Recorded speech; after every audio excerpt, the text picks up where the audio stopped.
Well, good morning, church. Happy 4th of July. Glad that you are here today. Mike and Root are on vacation. They've been spending some relaxing time this week, and I believe it's the Smoky Mountains in Tennessee where they've been taking some time off, and they'll be back in this week sometime. Today, our lesson's going to come from Genesis chapter 12, so if you will turn there with me. As you're turning, I wanted to share that one time I did this little exercise of faith. It was very fascinating.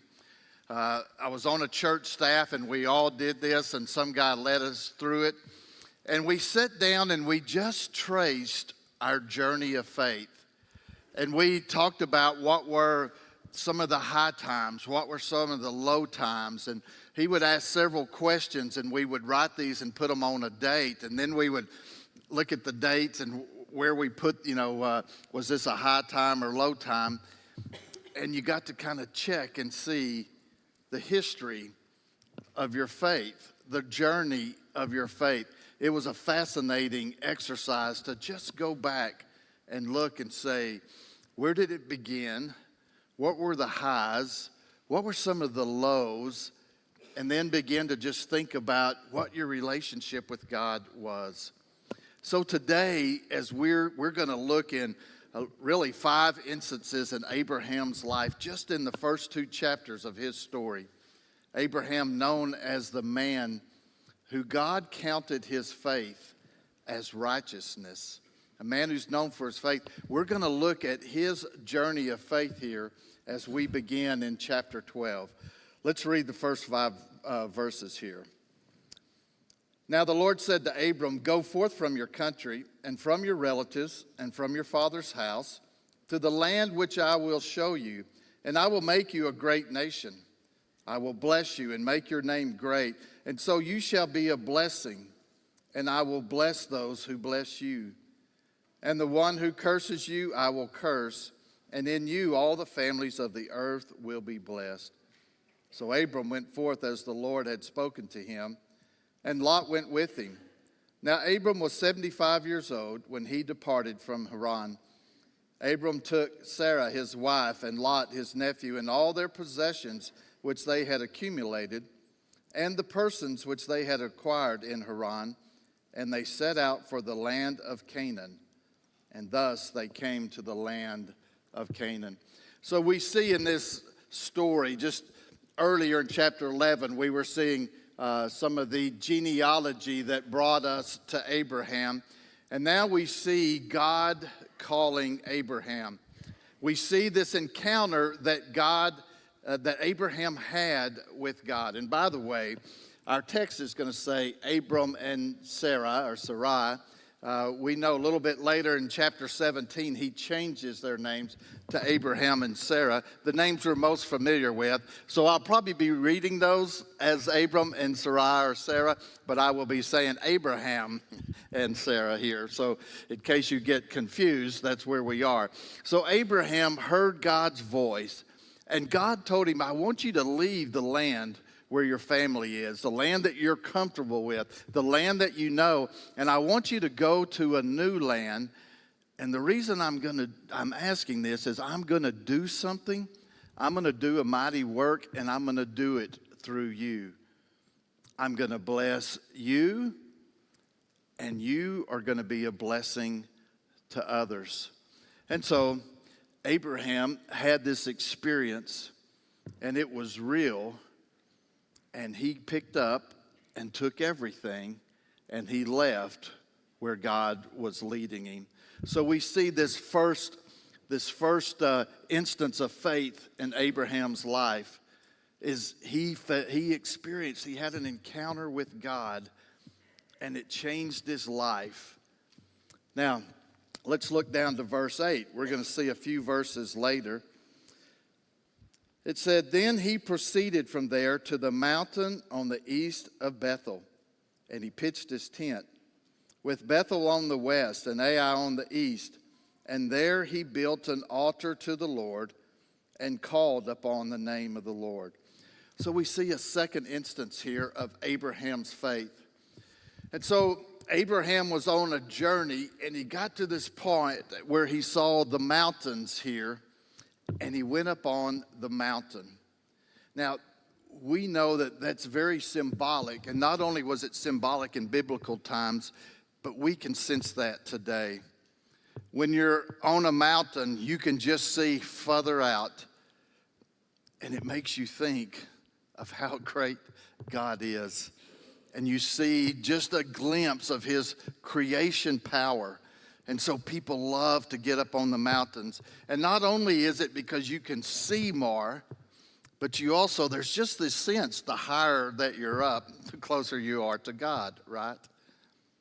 So there was this same biblical sense of mountains being closer to God. So Abraham goes up on this mountain and he builds an altar. And when altars were built, it was always a sign of worship. Many times there were animals sacrificed on these altars, but like this time and others, it was just to commemorate something God had done. And Abraham built this altar, and it says he called on the name of the Lord. Now, we see in the beginning of chapter 12 that God spoke to Abraham. And then we see in verse 7, when you look at that God spoke to Abraham again. But here we see Abraham making a time of worship, building an altar, doing something special, and he called on the name of the Lord. We see Abraham's faith growing. And do you remember when you became a Christian? For many of us, there was that period that was exciting, and that excitement just kept growing and growing.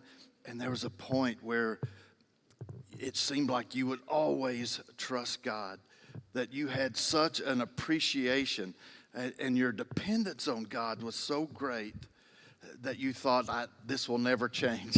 It'll always be this way. Abraham's experience of faith had grown to the point now that he began to call on the name of the Lord.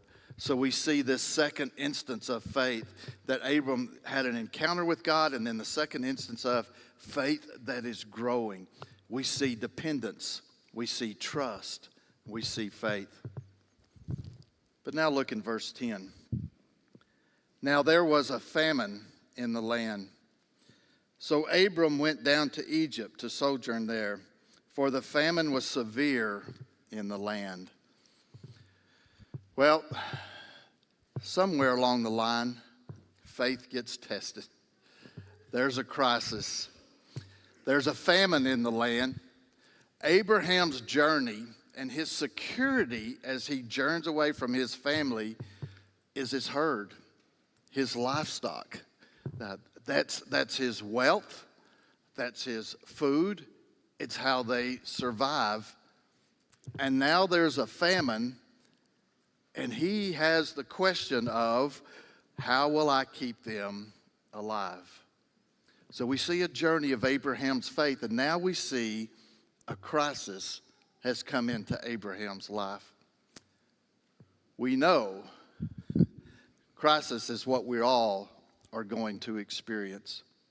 You can either look back on your life and say, yes, I can pick those points that were tough. Or it may be that today you're going, I feel like I'm going through one of those crises now. Or you can bet then, if not, those don't fit, one's just around the corner. The words of Jesus, the words of Paul, the words of Peter, the words of John tells us that we're going to experience things like tribulations, trials, persecution, and suffering. So you can count on those coming along. Something comes along, and there's a temptation to question God, to ask God, have you forgotten me? Are you busy? Have I done something wrong? Why is this coming to my life? And the temptation here in a crisis is for we ourselves to take control and try to fix the problem. And basically what we're saying, as ludicrous as it sounds when we can step away and look at it, what we're saying in those moments are, I trust me more than I trust God. So in a crisis, you can either move closer to God or you can kind of take over and you will begin to drift away from God. In a crisis, we usually ask the question, how can I get out of this situation? How can I fix the situation? When the real question, if you're a follower of Jesus, is how will I respond in this situation? Well, it's what Abraham is facing here. A famine has come. I'm going to give you a spoiler alert. He doesn't do so well in this crisis. Let's look at verse 11. It came about when he came near to Egypt that he said to Sarah, his wife, see now, I know that you are a beautiful woman. And when the Egyptians see you, they will say, this is his wife. And they will kill me, but they will let you live. Please say that you are my sister, so that it may go well with me because of you, and that I may live on account of you. So I'm not sure what it was that made Abraham go to Egypt. Is there something about Egypt that does well during famines? Because later we know that Jacob and his sons when there's a big famine, they end up going to Egypt. But for some reason, there seems to be a sense that Abraham says, if I'm going to survive, if I'm going to be able to feed and water my herd, I'm going to have to go down to Egypt. But there's going to be an issue here. And the issue is that Sarah, my wife, is so beautiful that they'll kill me so that they can get to her. Now, I'm going to make a couple of observations just on this side here. One, you hear Abraham's words about his wife. Do you remember that at this time she's like mid to late 60s? I mean, she probably qualifies for Medicare at this point.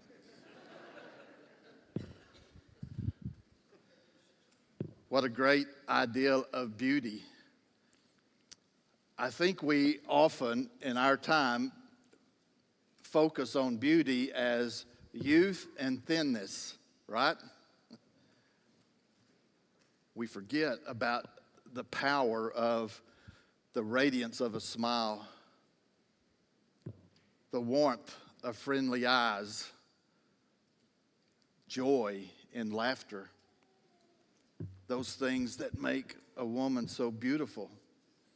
And here they had a very interesting idea of beauty so different from our culture today.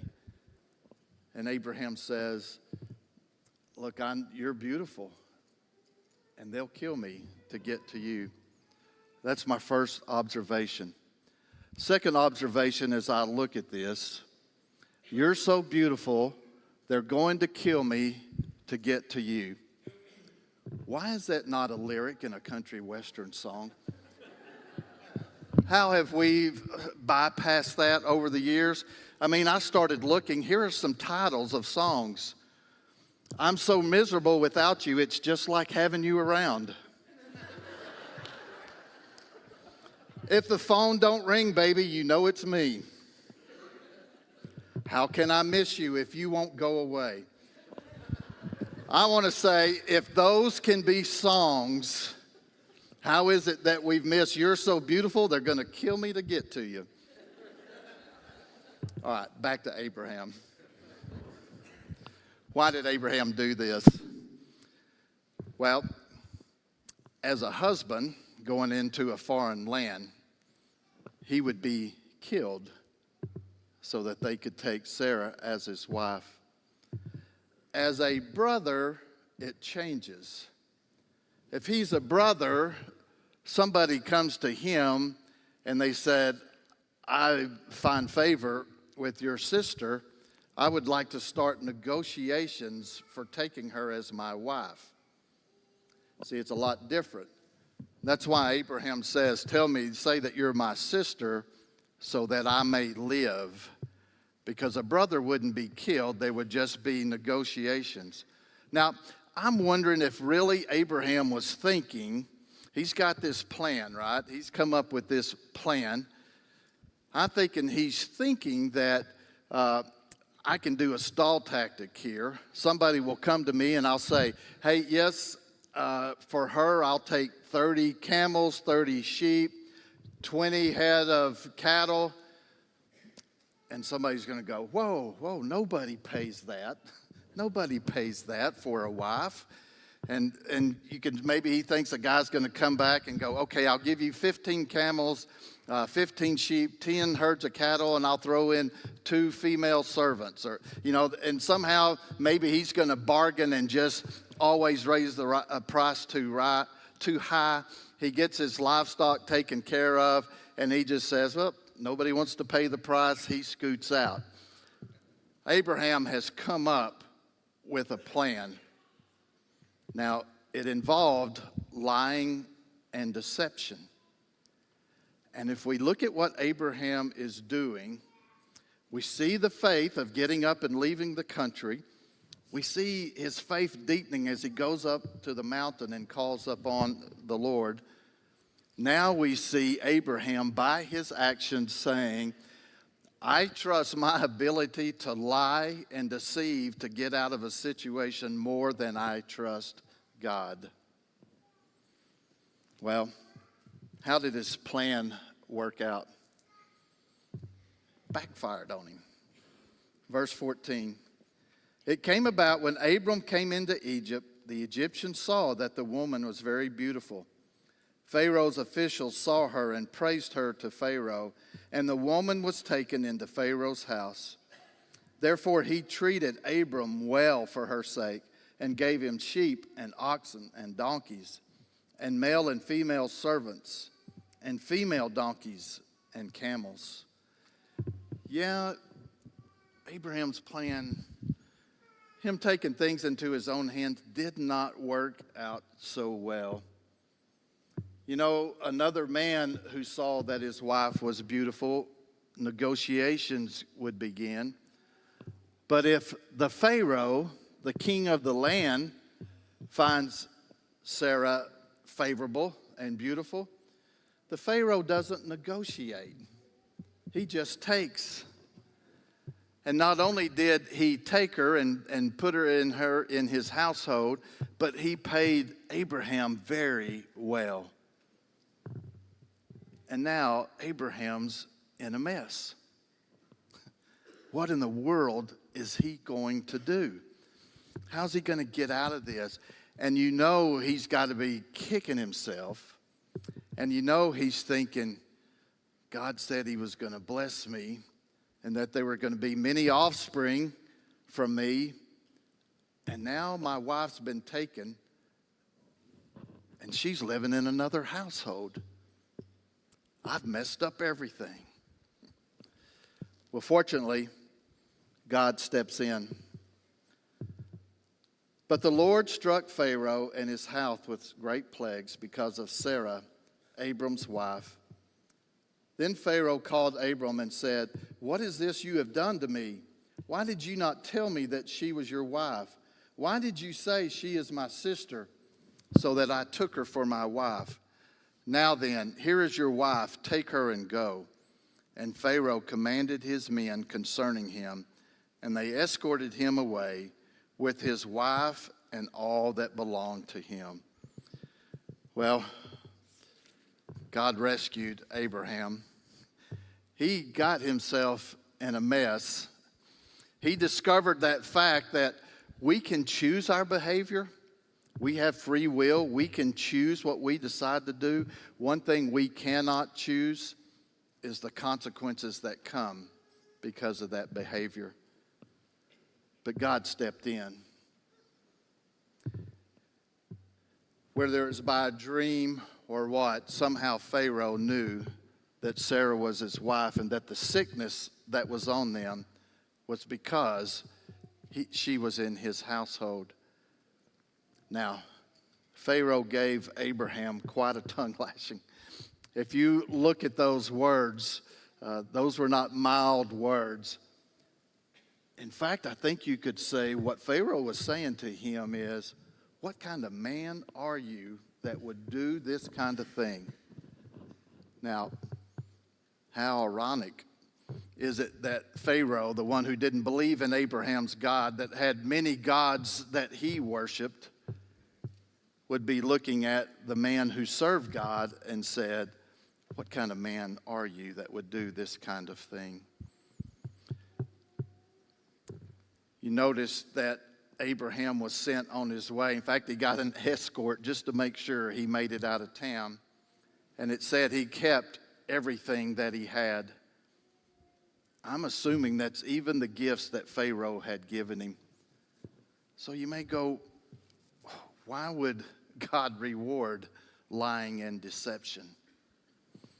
You know, our God doesn't always make sense. And thank goodness he doesn't always give us what we deserve.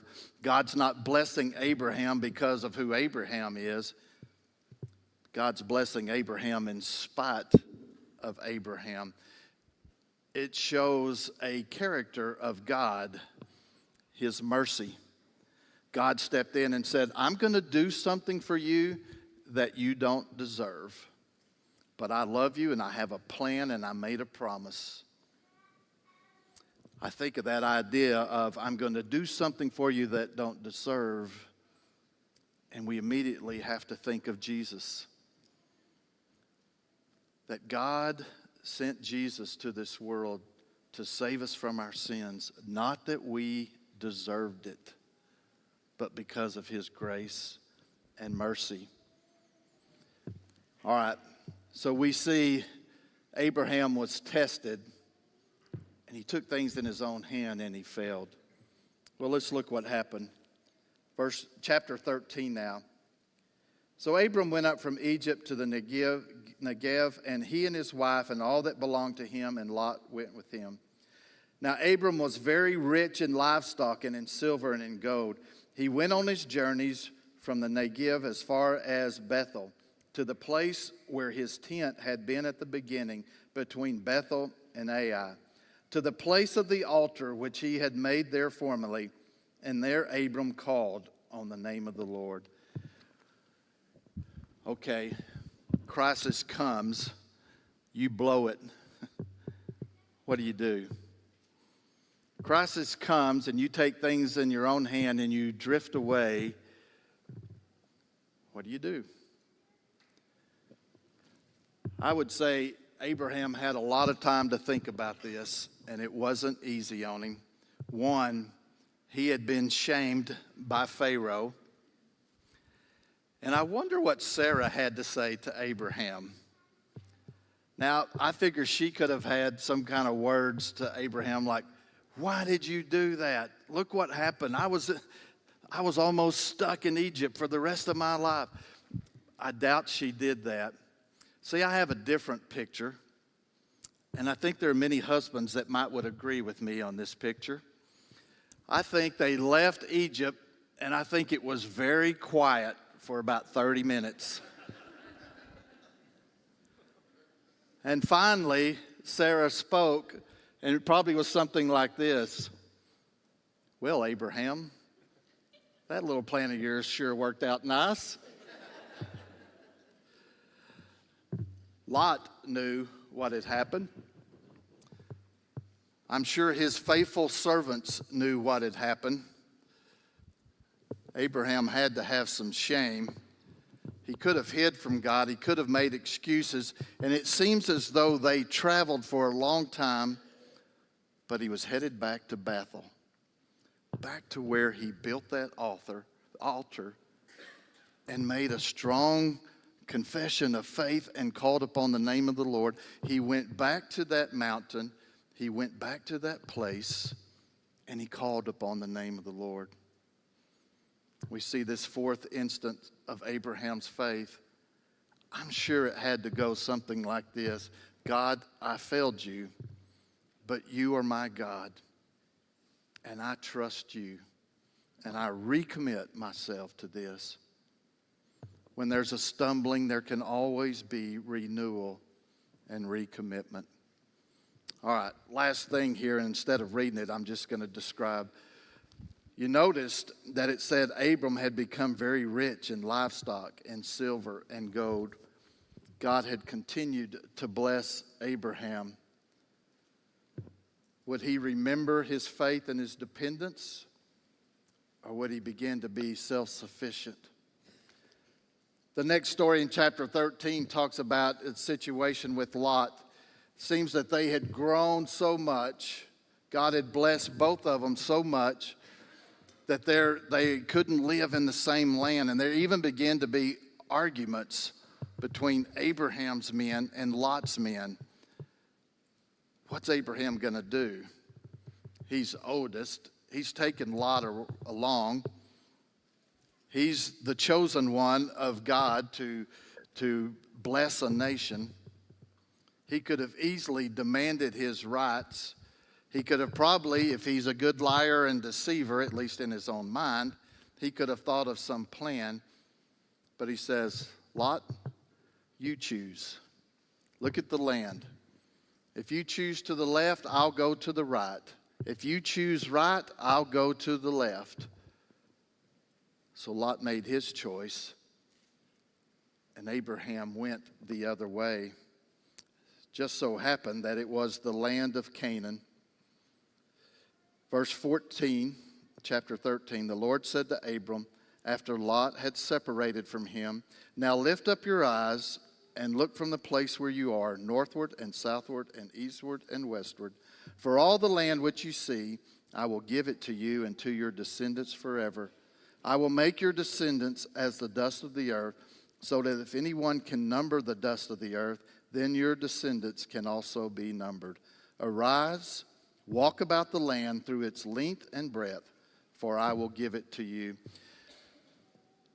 God's words to Abraham seem to say, I'm pleased with how you responded to this little crisis that came up. You didn't lie, you didn't deceive, it wasn't selfish. I'm pleased how you did that. It seems as though Abraham said, Lot, whatever you choose, my God's going to be with me. He will take care of me. He will direct my steps. You choose. I have full faith in my God. So we see Abraham this time responding in faith. We've seen a lot of stories here, a lot of things that Abraham did. So my question here is, where is your faith? Is it a new faith? Are you a fairly new Christian and you're on a great journey? Maybe we just hope that it continues to grow for you. You might think about that crisis that comes where you might question God and decide now how you're going to respond.